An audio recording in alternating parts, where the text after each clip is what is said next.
दिनांक 10/4/2026 रोजी S3 park या ठिकाणी मयत मुलगी सिमरन उमेश पाटील याने आत्महत्या केल्यावरून अंबरनाथ पोलीस स्टेशन या ठिकाणी ADR दाखल झालेला होता। आज रोजी त्याचाच ADRचा तपास चालू असताना आज रोजी त्या मयत मुलीची आई सौ रजनी उमेश पाटील राहणार जवसे यांनी दिलेल्या तक्रारी अर्जावरून इसमनामे भगवान सुभाष लोटे यांच्याविरुद्ध आत्महत्येस प्रवृत्त केल्याचा गुन्हा दाखल करण्यात आलेला आहे। सिमरन उमेश पाटील ही भगवान सुभाष लोटे यांची एम्प्लॉई होती।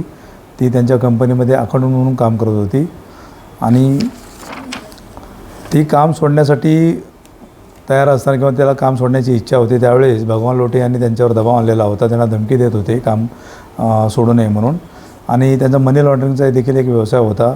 त्यांच्या बेकायदेशीर मनी लॉन्ड्रिंगची बऱ्यापैकी त्यांना माहिती होती, त्यामुळे त्याच्यावर दबाव येत होता आणि तिला तो मानसिक त्रास होत होता आणि भगवान लोटे यांनी तिला प्रेमाच्या जाळ्यामध्ये ओढलेलं होतं। या कारणावरून तिने ते आत्महत्या केली असं निष्पन्न झालेलं आहे। हा अजामीनपात्र गुन्हा आहे, त्यामुळे त्याला अटकेची तरतूद आहे।